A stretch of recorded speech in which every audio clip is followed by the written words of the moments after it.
Shalom, selamat sore.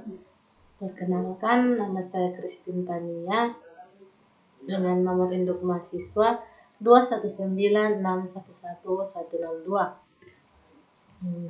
Saya kuliah di Universitas Kristen Indonesia Toraja. Saya mengambil jurusan Teknik Informatika. Saya akan mempresentasikan perancangan sistem pemesanan produk berbasis web pada CV Hanif Niaga Group. Pertama-tama kita masuk pada agenda presentasi. Pertama ada pendahuluan, kedua ada kajian pustaka, dan terakhir ada metodologi penelitian. Pertama kita masuk ke dalam pendahuluan. Latar belakang. Pada era kemajuan teknologi seperti sekarang ini, manusia dapat melakukan pertukaran informasi dengan cepat, walaupun dipisahkan ribuan mil dari tempat kita berada. Internet merupakan salah satu dari hasil berkembangnya teknologi informasi. Rumusan masalah.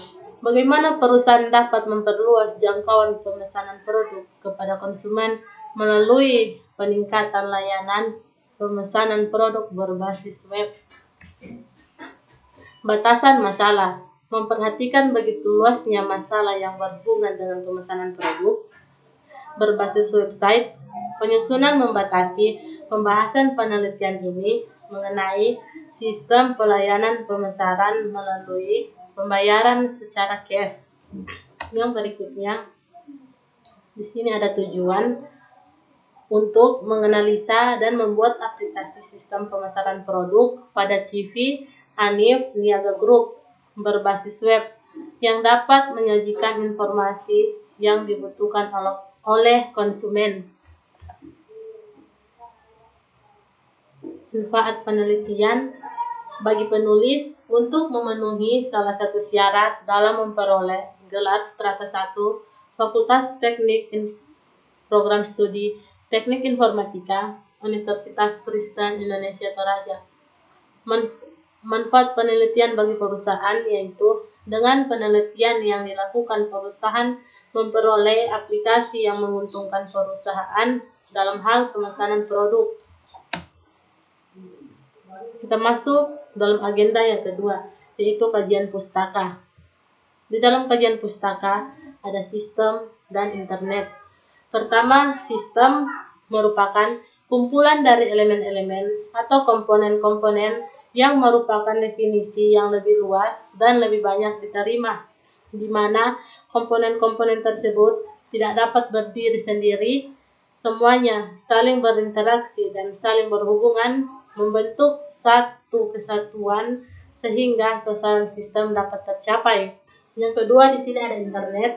Internet berasal dari kata interconnection networking yang mempunyai arti hubungan komputer dengan berbagai tipe yang membentuk sistem jaringan yang mencakup seluruh dunia. Jaringan komputer global seringkali disebut dengan melalui jalur telekomunikasi seperti telepon, radio, link, satelit, dan lainnya. Fasilitas internet di sini ada 3. Yang pertama ada web, yang kedua ada email, dan yang ketiga ada newsgroup. Kajian pustaka. HTML adalah bahasa yang digunakan untuk menuliskan halaman web dan tidak tergantung pada suatu platform.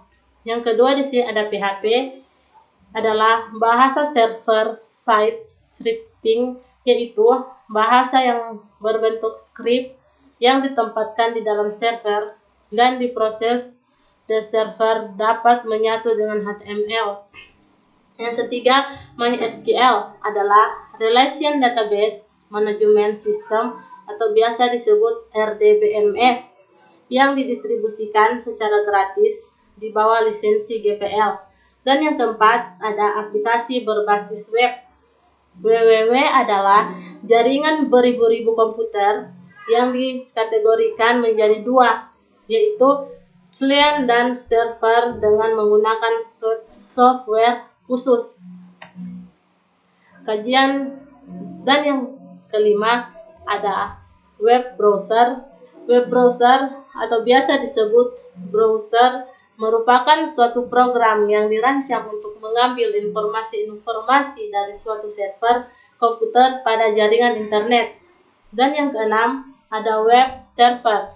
Web server adalah penyedia akses atau sumber informasi berupa jaringan client server interaktif yang menggunakan teknologi World Wide Web, biasa disebut WWW. Dan yang ketujuh ada program web atau web programming.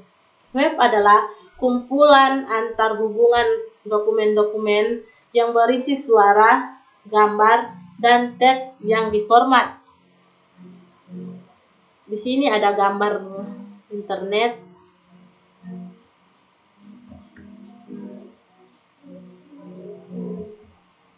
Kita masuk ke agenda yang ketiga, yaitu metodologi penelitian. Di sini metode pengumpulan data.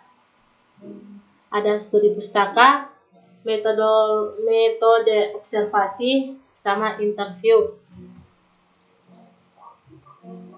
Metode perancang sistem di sini ada 3. Yang pertama, dalam perancangan sistem ini penulis menggunakan metode System Development Life Cycle atau biasa disebut siklus hidup pengembangan sistem.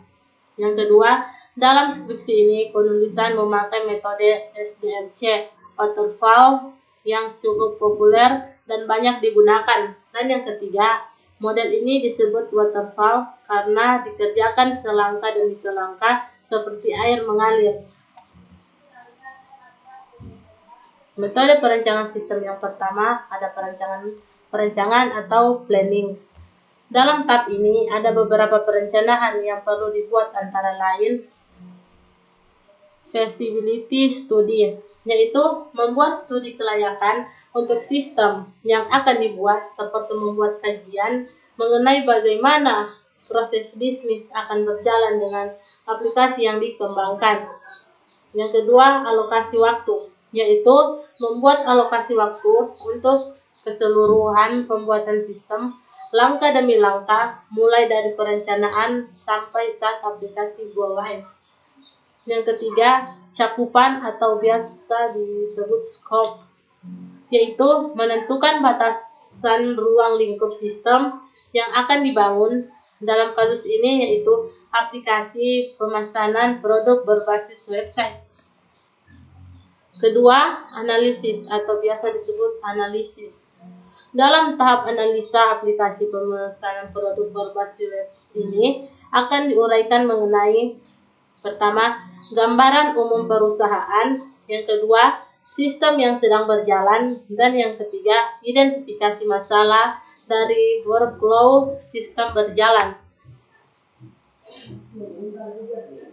Dan yang ketiga ada desain. Pada tahap ini ada 2 jenis desain yang dibuat, yaitu desain proses bisnis dan desain pemrograman. Keempat ada pengembangan atau development. Program-program dalam aplikasi pemesanan secara online ini dapat dikategorikan menjadi 2 kelompok, yaitu application program dan GUI program. Application program terdiri atas. Transaction program adalah program-program untuk melakukan tugas penanganan akses dari database seperti menambah data atau add, create, mengoreksi data atau update, dan menghapus data atau delete. Yang kedua, proses program adalah program-program untuk melakukan tugas-tugas proses tertentu. Yang kelima, testing. Testing terhadap program dapat dilakukan dengan 2 metode, yaitu white box dan black box.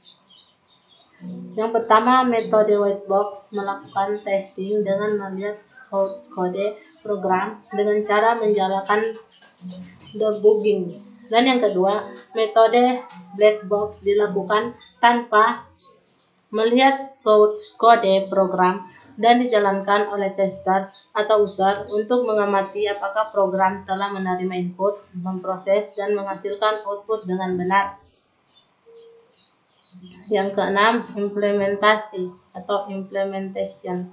Pada tahap ini, implementasi dilakukan dengan beberapa proses, yaitu yang pertama, memberitahu user, dan yang kedua, melatih user, ketiga, memasang sistem, yang keempat, entry atau konversi data,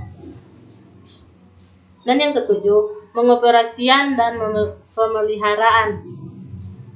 Langkah paling akhir dalam siklus SDLC adalah pengoperasian dan pemeliharaan yang dijalankan selama aplikasi online ini beroperasi.